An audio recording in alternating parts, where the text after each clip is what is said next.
मेरी कविता लड़कियों के पसंद के लड़के। चार तरह के लड़के चार तरह की लड़कियों के मन भाते हैं। चार तरह के लड़के चार तरह की लड़कियों के मन भाते हैं।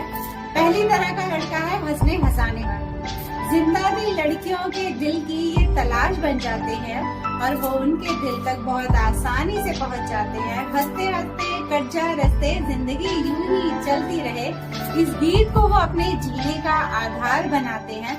दूसरी तरह का लड़का सुंदर दिखने वाला। दिखावेबाज लड़कियों को ऐसे लड़के खूब पसंद आते हैं। दिखावेबाज लड़कियों को ऐसे लड़के खूब पसंद आते हैं और वो उनके सपनों में आने का मुफ्त पास भी पा जाते हैं। और ऐसे लड़के सखी सहेलियों और रिश्तेदारों को जलाने के काम भी आते हैं। तीसरी तरह का लड़का पैसे वाला।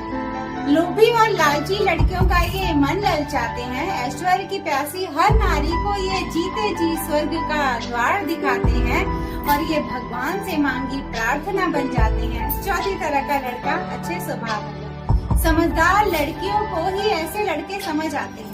समझदार लड़कियों को ही ऐसे लड़के बखूबी समझ आते हैं और ऐसे लड़कों के साथ जिंदगी के सुख दुख के पल आसानी से कट जाते हैं। मगर किस्मत वाली को ही ऐसे लड़के मिल पाते हैं।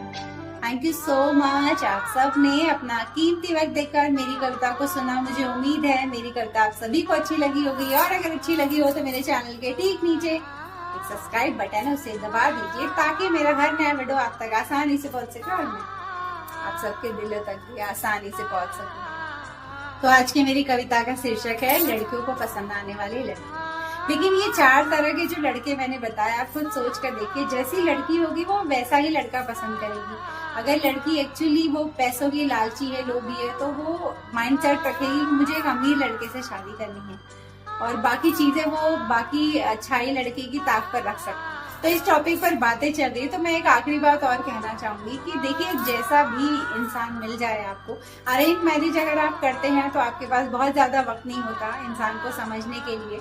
साल, 1.5 साल, 2 साल, इससे ज्यादा आप वक्त नहीं ले पाएंगे अरेंज मैरिज में, फिर आप शादी कर लेते हो। लेकिन मेरा मानना यह है कि किसी भी इंसान का असली चेहरा, असली रूप आपको तभी दिखाई देता है जब आप उसके साथ 24 घंटे बिताते हैं।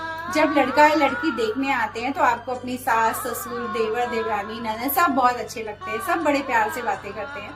तो ये पहली बार की बात है। लेकिन सेकंड टाइम, थर्ड टाइम जब आप अपने ससुराल लड़की जाती है तब तक उसे लगता है कि यार इतने भी सब अच्छे नहीं है जितना मैंने पहली बार में सबको देखा था। तो लोग बदलते हैं, धीरे धीरे उनका असली चेहरा आपके सामने आने लगता है। और शुरू में नए में ऑब्वियसली सब बहुत प्यार से बातें करते हैं, एकदम जैसे जीप पर शहद लगाकर लोग बातें करेंगे आपसे। जब आप कितना भी सोच समझ लीजिए, लेकिन सही फैसला तो आप तभी कर पाएंगे जब किसी इंसान के साथ आप 24 घंटे रहेंगे तो आप उसकी अच्छाई, बुराई, उसके हर पहलू को बहुत अच्छे से जानने लगोगे और ये भी समझने लगोगे कि मैं उसके साथ एडजस्ट कर सकता हूँ फ्यूचर में या नहीं। अगर आप सबकी शादी हो गई हो और जो भी लाइफ पार्टनर है जैसा भी है, बहुत टफ होता है, लेकिन ये सोचना छोड़ दीजिए कि उसने मुझे दुख दिया, आपके हिस्से का दुख था, उसके जरिए मिला, इससे ज्यादा कुछ नहीं होता है।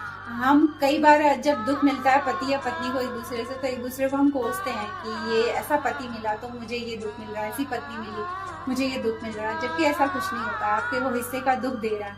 अगर पति आपको टॉर्चर कर रहा है, अगर पति आपको हर्ट कर रहा है, तो ये समझ लीजिए वो अपने पाप को बढ़ा रहा है और आपके पाप को घटा रहा है।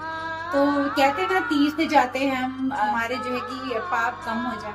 लेकिन कोई, मान लीजिए आपका पति ही है, आपको तकलीफ दिए जा रहा है, तो समझ लीजिए कि वो आपका पाप खत्म कर रहा है। आपके जो बहुत सारे पिछले जन्म के, इस जन्म के जो दुख पड़े हुए हैं वो देकर खत्म कर रहा है और आपको कहीं जाने की भी जरूरत नहीं है। लेकिन ये है कि अगर वो आपको रुला रहा है, अगर आपको तकलीफ दे रहा है, तो यकीनन वो अपने पाप तो बढ़ा ही रहा है। और सेम पत्नी के लिए भी, अगर पत्नी अपने पति को टॉर्चर कर रही है तो पति ये सोचे कि उनके हिस्से का ही दुख वो दे रही है। वो ऐसा नहीं है कि ये सोचने से आपके दुख खत्म हो जाएंगे, किसी और से कर लिया होता तो शायद मुझे ये दिन नहीं देखना पड़ता। वो दुख अपना रूप बदल लेता है। दुख झेलना तो तय है कि कितने दिल की गहराई तक दुख को जाना है, वो तय होता है कि दुख इतना लेवल तक आपको झेलना ही है। चेहरे बदल लीजिए, शरीर जितनी मर्जी आप बदलने की सोच लीजिए, कुछ फर्क नहीं पड़ना इस बात से, ऐसा मुझे लगता है।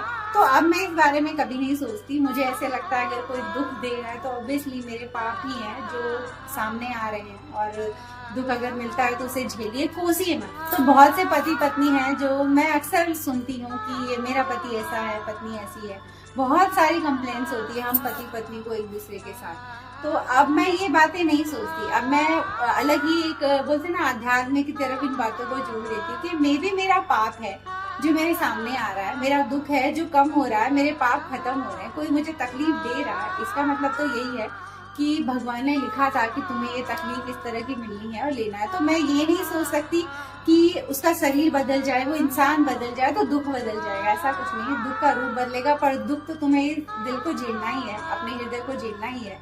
जिस लेवल तक दुख जाना है वो जाएगा ही।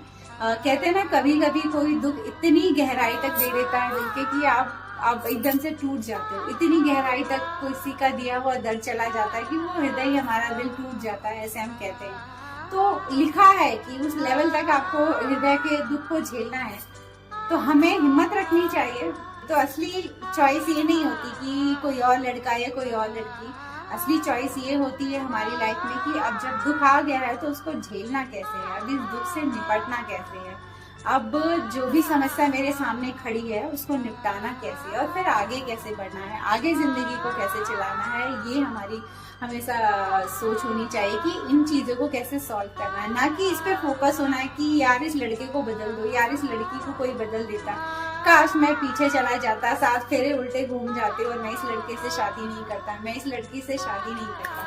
तो ऐसे सोचने जाए तो करोड़ों लोग हैं जो आज यही सोच रहे हैं। पर मैं एक चीज आप सभी से यही कहूंगी, ये सोचना छोड़ दीजिए, ये सोचिए आपके हिस्से का ही दुख है जो आपको मिल रहा है, और ये ऐसा नहीं कि वो शरीर बदल जाएगा तो आपका दुख बदलने वाला है। तो तैयार रहिए, अपने दुखों से लड़िए, ना कि किसी को कोसिए। मुझे तो ऐसे लगता है कि हमें जो माध्यम होता है ना सुख दुख का, चाहे जो भी हो इंसान, चाहे हमारे वो अपने हो बेगाने हो, वो माध्यम वाली बात है कि वो माध्यम खड़ा है जो आपको सुख दे रहा है, एक माध्यम खड़ा है जो आपको दुख दे रहा है। तो उस माध्यम को हमें भूल जाना चाहिए, वो अपना है बेगाना है, कौन सा रिश्ता है मेरा, ये सारी बातें हमें भूल जानी चाहिए। बस ये याद रखना कि वो सुख दे रहा है, हम एंजॉय करेंगे, वो दुख दे रहा है, उस दुख से भी निपट लेंगे, आगे बढ़ेंगे, ताकि फिर हमें सुख का सुख और दुख वाला जो साइकिल है वो चलता रहे। ठीक है दुख ना भी खत्म हो रहा, चलो इस छोटे दुख के बाद और बड़ा दुख झेल रहा है, फिर झेलना, लेकिन ऐसा तो नहीं कि पूरी जिंदगी हम दुख में ही मर जाएंगे, ऐसा तो होने वाला नहीं। सुख के पल जरूर आएंगे, लेकिन तब आएंगे जब आप हार नहीं मानेंगे। तो आपको हार नहीं माननी है, लगे रहना है, माध्यम को छोड़ दीजिए। तो आप ये शिकायत करना भूल जाएंगे कि मेरे अपनों ने मुझे चीट किया, मेरे पति ने मुझे धोखा दिया, मेरे बाप ने मुझे धोखा दिया, मेरे भाई ने मुझे धोखा दिया, बच्चे ने धोखा दिया, ये सारी बातें आप भूल जाएंगे और आप कंप्लेन नहीं करेंगे। सास ससुर ने मुझे इतनी तकलीफ दी, देवर ननद ने मुझे इतनी तकलीफ दी, भाई भाड़ में जाए, सब ये सब एक माध्यम है, बस आपको सुख और दुख देने का ये जरिया है। भगवान ने इन्हें आपकी लाइफ में इसलिए ही भेजा है कि कोई आपको सुख देगा, कोई आपको दुख देगा। तो क्या करना है, सुख दिया एंजॉय करिए, दुख दिया झेलिए, आगे बढ़िए उस दुख। और दुख तो हमेशा आता ही इसीलिए कि आगे बढ़ना है। सुख हमेशा हम चाहते हैं कि आ गया है सुख तो बस ये पल जाए ही ना, हमारी जिंदगी में एकदम ठहर जाए सुख के पल, ये तो हर कोई चाहता है। लेकिन जब दुख आता है तो हम हमेशा सोचते हैं कि ये पल रुके नहीं, तेजी से चला जाए हमारी जिंदगी से। तो उस पल को तेजी से जाने के लिए आप आगे बढ़िए ताकि वो पल बीत जाए और आप आगे बढ़ सके। चलती हूँ एक और नए वीडियो में, आप सबसे मेरी मुलाकात रहेगी, तब तक उसकी हर बात पर गौर फरमाते रहिएगा। किसकी?